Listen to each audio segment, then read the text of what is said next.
옛날에 어느 마을에 지혜로운 원님이 살았습니다. 유명한 지혜로운 원님이 살았는데 또 그 동네에는 또 아주 똑똑한 사람이 있었고 또 그 동네에는 아주 고집이 센 사람이 있었대요. 그래서 이제 어느 날 이 고집 센 사람하고 똑똑한 사람이 싸움이 났어요. 이유는 뭐냐면 구구단이 똑똑한 사람은 47에 28이다. 고집 센 사람은 47에 27이다. 그래가지고 계속 싸우다가 끝까지 서로 싸우는 거예요. 내가 옳다 하다가 결국에는 원님한테 가서 판가름 내자. 원님한테 가가지고 사정을 얘기했더니 원님이 관아에서 판결을 내리는 거예요. 47에 27이라고 한 녀석은 풀어줘라. 그리고 47에 28이라고 한 녀석은 곤장을 내어쳐라. 그래서 이제 그 곤장을 맞고 이 사람이 너무 억울한 거예요. 아니 원님, 아니 제가 맞은데 왜 틀린 녀석은 풀고 저는 곤장을 칩니까? 그리고 원님이 말씀하시기를 그 녀석은 무식한 데다가 고집까지 세니까 그 녀석하고 싸우는 똑똑한 네가 잘못한 거다. 앞으로는 이제 곤장 맞은 것을 교훈 삼아서 다시는 어리석고 고집 센 사람하고는 다투지 말아라. 그렇게 판결을 내렸다는 좀 우스운 얘기가 있습니다. 사람과 사람 사이에는 갈등이 있을 수 있어요. 갈등. 또 자기의 또 경험이 있고 그러다 보니까 자기의 가치관, 또 고집, 소신 이런 것들이 있기 때문에 서로 의견 다툼이 있을 수 있죠. 마찰이 있을 수 있어요. 그런데 이제 얼만큼 전투적이냐 전략적이냐 이게 중요합니다. 나하고 틀린 거하고 막 싸우는 거예요. 전투적이죠. 전략적인 것은 좀 장기적으로 보는 거예요. 장기적으로 준비해서 저 사람이 내가 옳다는 것을 받아들일 수 있도록, 또 나도 마찬가지죠. 나 노력을 해야 되는 것이죠. 더 거시적으로, 더 전방위적으로, 더 많이. 요즘 세상은 어떻게 보면 오늘 우리 성경 말씀의 주제는 세례입니다. 세례가 뭘까? 단순하게 말하면 물로 씻는 겁니다. 좀 더 깊이 들어가면 세례의 의미는 온몸을 물에 잠그는 것이고, 잠갔다가 금방 나오는 게 아니고 한참 있다 나오는 거예요. 왜? 호흡 곤란을 일으키게 해서 죽음을 경험하게 하는 거예요.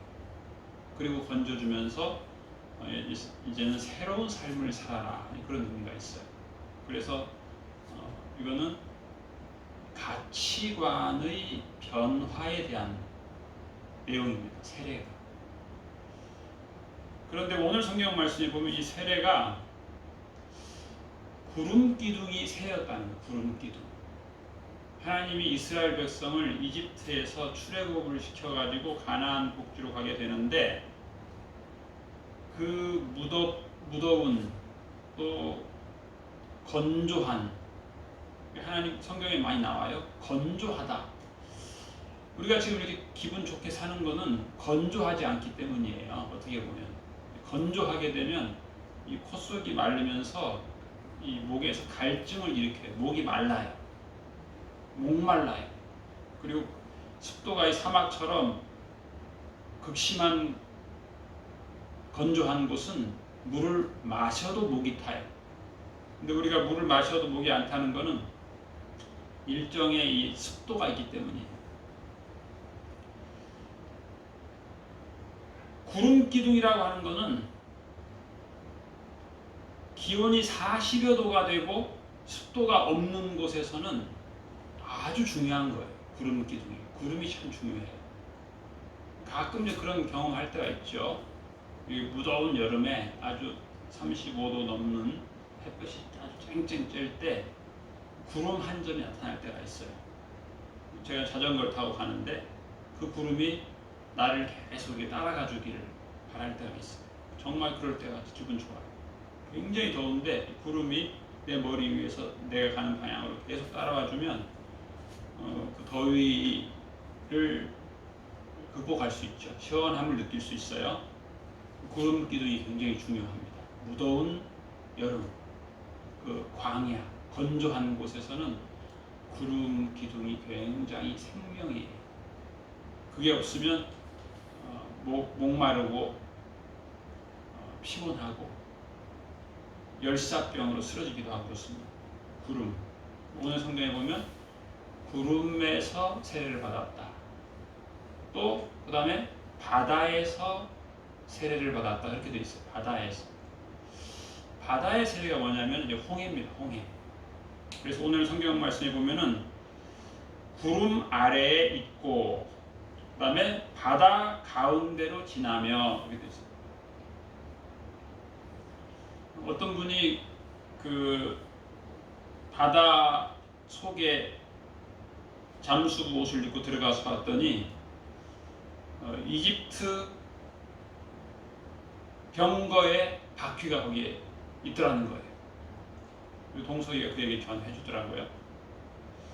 그래서 동석이가 자기가 나중에 경제적으로 좀 여유가 생기면 그 사람들처럼 그렇게 출애굽의 유적지를 잠수부 옷을 입고 가서 이집트의 병거와 칼과 활 이런 것들을 한번 이렇게 발굴하는 그런 취미 생활을 하고 싶다 그런 얘기 하더라고요. 아주 좋은 취미죠. 그런데 이것은 옛날 일이에요. 그냥 너무 더운데 하나님이 구름 기둥을 주어서 더위를 면하게 하셨다. 그 다음에 이집트의 마병들이 활을 쏘고 쫓아올 때 이 바다를 건널 수가 없는데 하나님께서 바다를 가르셔서 바다 한가운데 길을 내셔가지고 이스라엘 백성들이 바다를 지나가게 하셨다. 참 기분 좋았을 것 같아요. 그 무더운 여름에 바다 속은 얼마나 시원하겠어요. 하나님께서 이렇게 딱 길을 열어주셔서 그걸 지나가는 거예요. 근데 문제는 그 뒤를 이집트의 병사가 쫓아오는 거예요. 계속 쫓아오는 거예요. 우리는 걸어가야 되고 쟤네는 빠르고 여기서 이제 갈등을 느끼는 거죠. 야, 이러다가는 우리가 그 화살 사거리에 우리가 닿을 수 있겠다. 화살을 쏘고 쫓아오고 결국에는 우리는 그 빠른 말 발굽에 밟힐 수도 있겠다. 위태로운 순간이에요. 그런데 아주 결정적인 순간에 하나님께서 다시 그 바다의 세력을 회복시키셔서 그 이스라엘의 이집트의 그 수많은 말과 병거 마차들이 바닷속에 수장이 됐어요. 수장. 근데 이 수장이라고 하는 말, 이게 이제 물에 장례시키는 거거든요. 그런데 이 세례라고 하는 말이 원래 영어로는 벨티즘이라고 하는데 그리스 말로 밥티스마라고 하는 말은 수장시키다라는 뜻이에요. 수장. 하나님께서 수장을 시키는 거예요. 이 세례라고 하는 것은 간단하게 말하면 씻어준다, 깨끗하게 한다, 정결하게 한다, 새로운 삶을 준다 이런 의미가 있는가 하면 수장시키는 거예요. 죽이는 거예요. 이 아주 하나님은 그걸 아주 드라마틱하게 연출하신 거예요. 이집트의 그 강력한 군병들의 병거 마차들을 아주 하나님께서 수장시키셨어요. 이게 세례예요.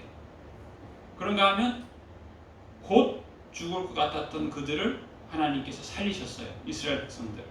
이것도 세례예요. 더워서 지쳐서 더 열사병으로 죽을 것 같은 그들을 하나님께서 구름 기둥으로 시원하게 하셨어요. 이것도 세례예요. 세례라고 하는 게 참 의미가 많죠. 이제 오늘날 그 사람들의 중요한 인생의 목표 중에 하나는 자유입니다. 자유롭자. 그런데 이 자유가 어떻게 보면 조금 방종으로 흐르고 있어요. 방종으로. 요즘 이제 전 세계적으로 이제 그 법 개정, 우리나라도 지금 법 개정 운동이 굉장히 활발하고 있어요. 동성애를 법적으로 보호하자. 남자와 남자끼리 결혼하도록 법적으로 보호하자. 우리 하고 있어요. 에이즈 환자들을 위해서 나라에서 굉장한 재정을 투입하고 있어요. 근데 그걸 법으로 보장해야 된다는 거예요. 전통적인 윤리관에 어긋나는, 특히 성경에서 금하는 것을 나라의 국법으로 보장하자는 거예요. 보장하자. 이게 이제 우리나라만 있는 게 아니고 벌써 유럽에서 시작돼 가지고 이런 것들이 많이 있어요. 이걸 이제 입법 전쟁이라고 합니다. 입법 전쟁. 뭐 인생이 어떻게 보면 요즘 같이 이제 그 수해가 많이 날 때는 물과의 전쟁 뭐 그런 얘기도 하고, 또 코로나, 또 이 바이러스와의 전쟁 그런 말도 쓰는데, 요즘 이제 우리나라 국회에서는 입법 전쟁을 벌이고 있는 거예요. 입법 전쟁. 그래서 특히 이제 기독교인들에게 치명적인 법을 만들어야 된다는 거예요. 우리나라 역사를 보면 이 기독교인들 때문에 상당한 그 손해를 입었다라고 생각하는 사람들이 많습니다.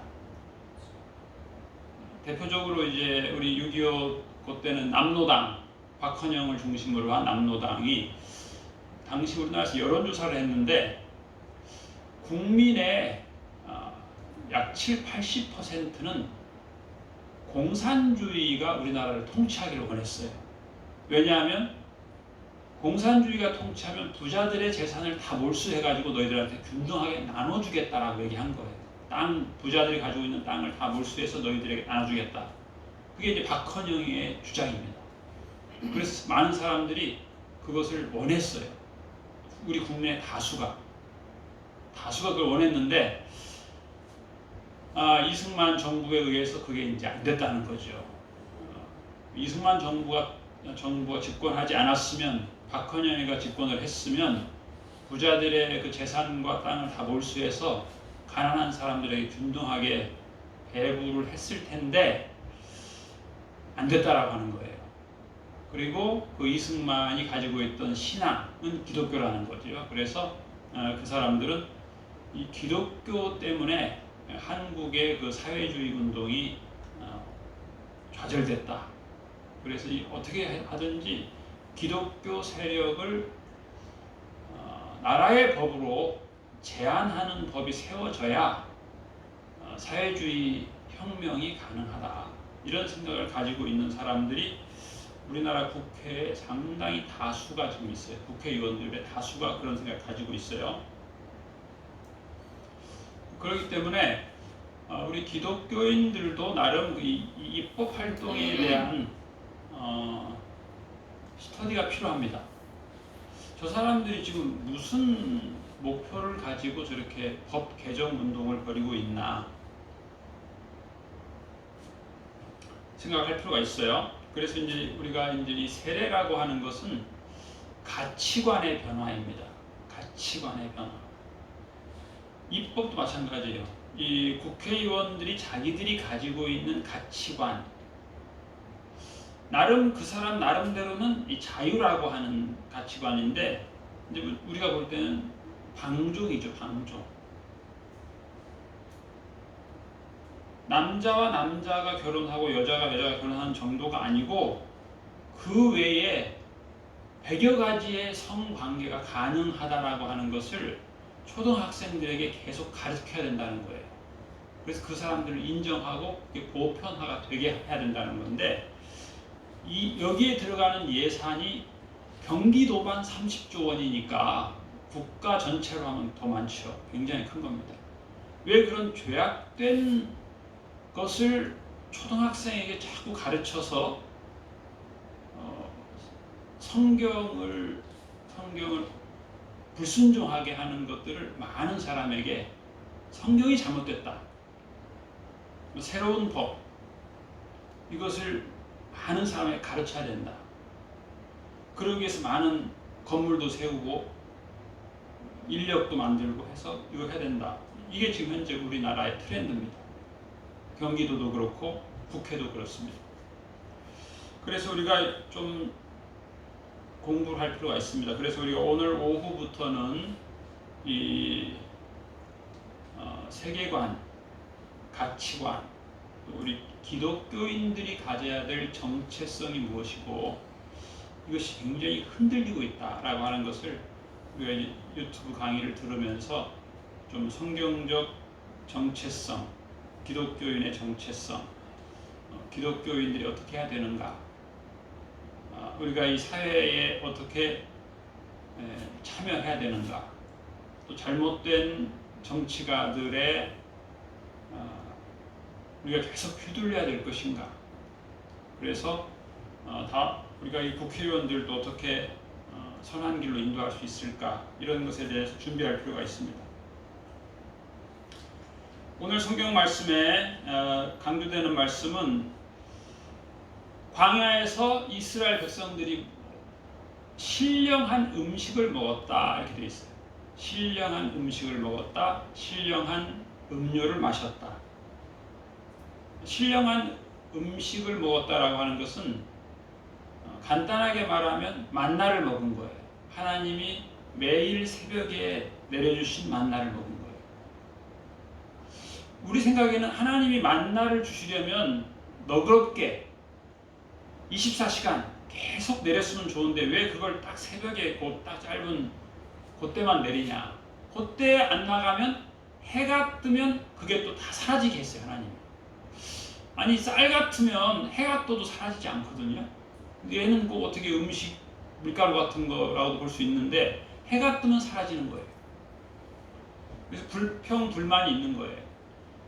아니, 내가 원하는 때 먹을 수 있도록 내가 늦잠 자고 일어나도 가서 죽을 수 있도록 쌀 같은 거 주시면 좋으련만 왜 그것을 꼭 정해진 시간에 하나님이 주시냐. 게다가 해가 뜨면 왜 다 사라지냐. 이런 불평을 하는 사람도 있을 거예요. 오늘도 마찬가지입니다. 하나님께서 나의 라이프 스타일이 있는데 왜 하나님께서 하나님의 라이프 스타일로 역사를 하시냐. 그것이 불편한 사람도 있어요. 신령한 음료를 마셨다 그랬어요. 모두가 신령한 음료를 마셨다. 이는 그들을 따르는 신령한 반석으로부터 마셨음에 그 반석은 곧 그리스도시라. 예수님이 그들을 따랐다는 거예요. 그리스도 예수님이 그들을 따르면서 반석을 주신 거예요. 반석. 근데 그 예수님이 신령한 반석이에요. 지금도 광야에 가면 바위 한가운데서 물이 나오는 곳이 있다고 그래요. 바위 한가운데서. 근데 우리 생각에는 물은 어떻게 바위에서 물이 나오나, 우리 좀 익숙하지 않죠. 옛날에 주로 우리가 저지대에서 땅을 파서 우물을 만들어서 우리는 주로 먹었는데, 요즘에 이제 그 생수 회사들은 보면 대부분 그런 광고를 합니다. 안반 몇 미터를 파서 이 물을 채취했습니다. 이 성경과 우리나라가 다르지 않아요. 안반을 뚫어가지고, 제가 아는 목사님도 교회를 지을 때 수도가 없는 곳에다 교회를 지으면서 이 안반을 팠어요. 그걸 보여주더라고요. 3억 원을 들여서 샘을 팠는데 안반을 파가지고 거기서 나온 돌을 여러 개를 이렇게 보여주더라고요. 우리나라도 이 안반에서 물이 나오는 거예요. 그런데 그 반석은 곧 그리스도시라 그래서 그리스도시라. 반석이 그리스도예요. 어제 부산에 보니까 집 기초에 있던 흙이 다 떠내려가지고 집이 이제 넘어지게 생긴 뉴스에 나왔는데, 반석 위에 집을 지어야 되거든요. 근데 흙 위에다 집을 지은 거예요. 흙을 다져가지고 단단하게 해가지고 집을 지었는데, 원래 집은 반석 위에 세워야 됩니다. 미국에 가면은 엠파이어 스테이트 빌딩이라고 하는 게 있는데 그게 지은 지가 한 100년 됐어요. 그런데 그게 바로 돌 위에다 지었어요. 지금도 가보면 우리나라 같으면 50년만 되면 헐고 그러는데 100년이 지났는데 명소예요. 그 100층 100년 전에 지은 102층 102층에 전망대가 있어가지고 엘리베이터 타고 갔어. 전망을 보는 거예요. 전망대 사방을 둘러보게 돼 있어요. 반석 위에 세운 빌딩이기 때문에 100년이 지났지만 있는 거예요. 사실 뭐 건축학적인 반석도 중요하지만 더 중요한 것은 인생의 반석이에요. 인생의 반석. 그 인생이 무엇을 위해 사느냐, 어디에 뿌리가 박혀 있느냐, 기초가 무엇이냐가 중요합니다.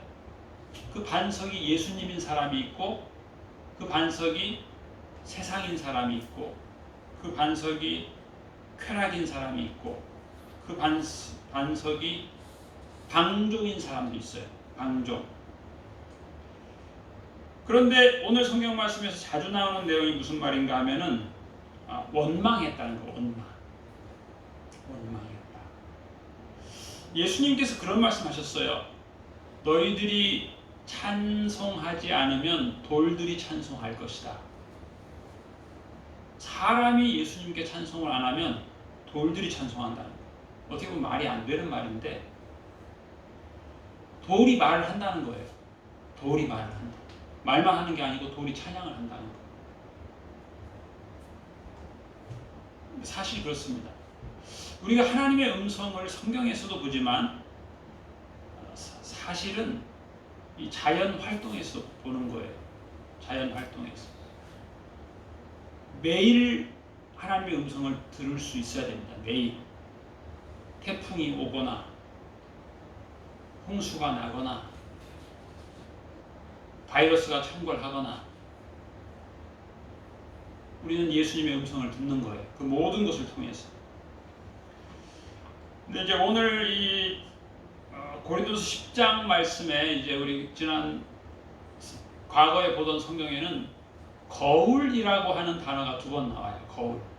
근데 우리가 이번에 번역한 성경에서는 어떻게 번역을 했냐면 거울을 본보기라고 번역을 했어요. 본보기. 거울이라고 하는 게 뭐예요? 내 모습을 보여주는 거예요. 내 얼굴에 뭐가 묻었다. 잘못됐다. 나를 보게 하는 거예요. 거울. 성경의 이 출애굽부터 시작해서 이 모든 성경 말씀이 뭐냐? 거울이에요. 거울. 나의 모습을 보여주는 거예요. 나의 죄도 보여주는 거예요. 사함받은 나도 보여주는 거예요. 용서받은 나도 보여주는 거예요. 하나님의 사랑도 보여줘요. 하나님의 능력도 보여줘요. 하나님의 역사를 보여줘요. 성경이. 그리고 그 성경이 우리의 마음속에 있게 되면 우리는 모든 주변 환경을 보면서도 하나님의 음성을 듣게 되는 거예요. 요한복음 4장에 예수님께서 말씀하시기를 내가 주는 물을 먹는 자는 영원히 목마르지 아니하리라 그랬습니다. 예수님이 인생의 생명수임을 아는 사람은 목마르지 않습니다. 그러나 그 외 세상의 것이 인생의 생명수라고 생각하는 사람은 인생을 계속 목마르게 사는 거예요. 제가 그런 얘기를 저희 아들한테 들었어요. 우리나라의 그 IT 업계에 굉장히 나름 재벌급인 사람이 44세에 죽었다는 거예요. 재능이 뛰어나니까 계속 새로운 것을 연구하고 개발해야 되니까 나름 과로해서 그러지 않았나 싶은 거죠. 44세면 참 아이들이 이제 초등학교 막내는 이제 유치원 그럴 나이라고 볼 수 있는데 요즘 같은 경우에 그 아버지는 자녀한테 재산을 물려줄지는 모르지만 그 아버지가 자녀에게 줄 수 있는 게 재산만 있겠어요. 그 많은 사랑과 추억 얼마나 많은 게 있겠어요. 행복과. 근데 그것을 그 사람은 재능은 뛰어났는지 모르지만 자기의 몸을 돌볼 수 없는 거죠. 그래서 지금 전 세계적인 재벌들 이렇게 손가락에 꼽는 사람들이 지금 굉장히 이 신체적으로 정신적으로 병으로 고생을 많이 한대요. 그래가지고 이제 처방을 내렸다는 거예요. 지금 미국에서 제일 부자가 아마존 창업자라고 하는데, 그 사람은 내가 이렇게 불면증으로 건강의 문제로 고통을 하는데 이렇게 계속 고통하지 않으려면 어떻게 해야 되겠냐. 그래서 이 사람은 하루에 8시간 잠을 자기로 그렇게 처방을 했다는 거예요. 그렇게 안 하면은 그 많은 경무를 견딜 수 없다는 것이죠. 잠이라도 푹 자야 된다. 목마른 거예요. 결국은 재산은 세계 최고인데 목말라서 잠이 안 오는 거예요. 힘들어서 잠이 안 오는 거예요. 그래서 오늘 이 성경 말씀에서 3가지의 은혜를 말씀하고 있는데, 첫째는 구름 기둥이에요. 구름 기둥. 이거는 목말라 죽지 않게 하는 거예요. 두 번째는 불 기둥이에요. 불 기둥. 불 기둥은 추워 죽지 않게 하는 거예요. 추워서 감기가 독감에 걸린다든가 죽지 않게 하는 거예요. 세 번째는 만나와 반석의 샘물이에요. 이건 어떻게 보면 따로 분류할 수도 있어요. 그렇죠? 만나는 먹는 거예요. 음식이에요. 반석의 샘물은 마시는 거예요. 어떻게 보면 분류가 되는 건데, 이걸 이제 하나로 보는 거죠. 그리고 이것을 일용할 양식이라고 해요. 일용할 양식. 데일리 브레드. 빵만 먹고 사는 게 아니에요. 물을 먹고 만나 가지고 떡을 만들어 먹는 거예요. 물이 있어야 돼요. 물이. 이게 하나예요. 예수님이 우리의 만나죠. 예수님이 말씀하셨죠. 신령한 음식이다. 내 살이 신령한 음식이다. 내 피가 신령한 음료다. 그래서 오늘 성경에 나오는 이 4절 말씀이 똑같이 그런 말씀이죠. 다 같은 신령한 음식을 먹으며 다 같은 신령한 음료를 마셨으니 이는 그들을 따르는 신령한 반석으로부터 마셨음에 그 반석은 곧 그리스도시라. 5절에 보면 그러나 그들의 다수를 하나님이 기뻐하지 아니하셨으므로 그들이 광야에서 멸망을 받았느니라. 이러한 일은 우리의 거울이 되어 우리로 하여금 그들의 악을 즐겨한 것 같이 즐겨하는 자가 되지 않게 하려 함이니. 타락한 인생들이 악을 즐겨한다는 거예요. 하나님이 주시는 영원한 자유의 삶을 살지 않고 순간의 방종의 삶을 사는 것이죠. 그래서 이스라엘 백성들이 우상 숭배했어요. 우상 숭배. 이거는 옛날 이스라엘 백성만 우상 숭배한 게 아니에요. 오늘도 내가 좋아하는 것이 잘못하면 우상 숭배가 될 수 있어요. 그 다음에 또 이들이 음행했다고 그랬어요. 백성이 앉아서 먹고 마시며 일어나서 뛰놀았다. 즐거운 거죠. 오락이에요. 오락. 근데 이 오락이 우상 숭배가 된 것이에요. 그들 가운데 어떤 사람들과 같이 너희는 우상 숭배하는 자가 되지 말라. 기록된 바 백성이 앉아서 먹고 마시며 일어나서 뛰논다. 신나게 먹고 신나게 놀았다. 그런데 이게 우상 숭배라는 거예요. 왜? 하나님이 첫째가 아니고 이게 첫째라는 거예요. 하나님을 위해서는 내가 정성을, 나의 마음을, 나의 시간을 기쁨으로 드리지 못하는데, 먹고 마시고 뛰노는 것에는 내 시간을 드리고 내 정성을 드리고 물질을 드리고 아깝지 않다는 거예요. 이게 우상 숭배예요. 8절에 그들 중에 어떤 사람들이 음행하다가 하루에 23,000명이 죽었나니 우리는 그들과 같이 음행하지 말자. 그들 가운데 어떤 사람들이 주를 시험하다가 뱀에게 멸망하였나니 우리는 그들과 같이 시험하지 말자.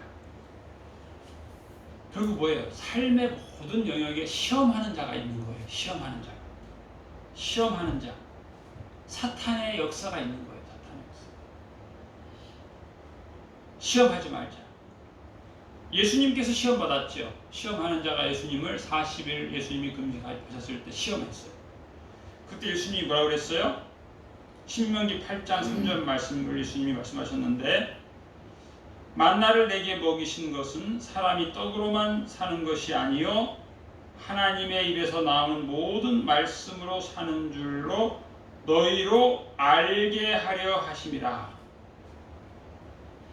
인생이 잘 먹고 잘 사는 것으로, 육체의 것으로 사는 것이 전부가 아니라는 것을 하나님께서 알게 하려 하심이라. 그래서 예수님께서 말씀하셨어요. 사람이 떡으로만 살 것이 아니요 하나님의 입으로 나오는 모든 말씀으로 사는 것이다. 우리 인생이 참 자유, 참 행복의 인생이 되려면 하나님의 입을 보는 인생이 되어야 합니다. 하나님께서 지금 무슨 말씀을 나에게 하시나? 하나님께서 나에게 사랑의 말씀을 하시고 그 사랑에 내가 감격하는 그 하나님의 입을 보는 거예요. 하나님의 입을 보는 인생. 하나님의 말씀을 사모하는 인생. 오직 하나님의 말씀. 이것이 우리의 음식이에요. 오직 예수님의 말씀. 이것이 우리의 생명수예요. 오직 성령의 말씀하심. 성령의 음성을 듣는 것. 그러면 우리는 감사하는 자가 되는 거예요. 그런데 하나님의 말씀이 없으면, 예수님의 말씀이 없으면, 성령의 말씀이 없으면 우리는 목마른 인생, 방황하는 인생, 시험에 빠지는 인생, 음행에 빠지기도 합니다. 음행에. 멀쩡한 사람이 음행에 빠지기도 해요. 그리고 우상 숭배하는 거예요. 그게 이제 그걸 위해서는 뭐 돈을 투자하고 음행을 위해서, 그게 우상 숭배예요. 돈을 투자하고 시간을 투자하고 아낌없이 우상 숭배입니다. 시험에 빠진 거예요. 결론은 뭐예요? 멸망했다는 거예요. 멸망. 하나님께서 기뻐하지 않는 자들은 다 멸망했다는 거예요. 멸망. 그래서 인생에서 성공한 사람 중에 자살하는 사람도 많습니다. 부자들 중에 자살하는 사람 많아요. 멸망하는 거예요. 무너짐이 아주 심한 인생이 되어버리는 것입니다. 결론은 하나님을 시험하지 말라 그랬습니다. 하나님을 시험하지 말라. 예수님도 말씀하셨죠? 주 너의 하나님을 시험하지 말라. 원망하지 말라. 인간의 고집 때문에 원망합니다. 사실 원망은 믿음 없는 사람보다는 믿음 있는 사람이 더 원망 많이 합니다. 하나님이 나를 사랑하시면 지금 나한테 이렇게 나를 부하게 해주셔야지. 믿음 있는 사람이 원망합니다. 인간의 고집 때문에 자기 고집을 하는 거예요. 하나님 이렇게 하시면 안 됩니다. 이렇게 하셔야 됩니다. 자기 고집 때문에 원망하는 거예요. 이게 하나님께는 우리가 교만한 거예요. 그래서 우리가 세례를 받아야 되는 것입니다. 세례는 이제는 내가 그리스도와 함께 십자가에 못 박혔나니, 이것이 세례입니다. 세례는 죽이는 거예요. 자기를 죽이는 거예요. 자아를 죽이는 거예요. 자기를 물속에 빠뜨려 죽이는 것이 세례입니다. 예수 그리스도의 피로 다시 사는 것이 세례예요. 나의 옛 가치관, 옛 습관, 이것을 예수님의 말씀 앞에 내려놓는 것이 세례입니다. 그럴 때 우리 인생이 사막과 같이 어려운 일이 닥칠 수 있어요. 살다 보면. 그때 예수님이 우리에게 구름 기둥이 되시는 것입니다. 예수님은 내가 주는 물을 먹는 자는 영원히 목마르지 않는다 말씀하셨어요. 우리가 예수님께 들어갈 때, 내가 예수님 안에 거하고 예수님이 내 안에 거할 때, 그것이 세례입니다. 그럴 때 우리는 목마르지 않는 인생, 행복한 인생, 자유한 인생이 되는 것입니다. 날마다 예수님의 말씀으로 세례받는, 옛사람이 죽고 예수님으로 새롭게 살아가는 매일 매 순간이 되는 복된 우리 모두가 되시길 축복합니다. 기도하겠습니다. 하나님 아버지, 우리들이 세상에서 시험하는 환경으로 말미암아 낙심하고 또 다수의 생각에 우리가 빠져서 하나님의 말씀을 떠나고 죄악 가운데 살았던 시간들이 많이 있었습니다. 주님, 이제는 세상을 섬기는, 사람을 섬기는 우상 숭배의 죄악에서 우리들이 벗어나게 하여 주시옵소서. 이제는 나를 영원히 목마르게 하지 않는 예수님의 그 사랑과 예수님의 말씀으로 우리의 온 몸을 던지게 하여 주시옵시고, 우리의 옛사람이 죽게 하여 주시옵시고, 이제는 오직 하나님의 말씀의 음식을 먹고 예수님의 말씀의 생명수를 마시고 예수님의 살을 신령한 음식으로 먹고 예수님의 피를 신령한 음료로 먹는 오직 예수님의 생명이 충만한 온전한 생명이 되게 하여 주시옵소서. 이 한 주간 살아갈 때 세상의 것으로 살지 않게 하여 주시옵시고 하나님의 말씀으로 충만케 하여 주시옵소서. 그래서 우리에게는 감사와 기쁨의 찬송이 풍성케 하여 주시옵소서. 이 한 주간도 하나님의 말씀으로 사는 것을 우리들이 알게 하여 주시옵소서. 우리를 이렇게 복되게 인도하시는 주님을 찬양하오며 감사드리며 예수님 이름으로 기도하옵나이다. 아멘.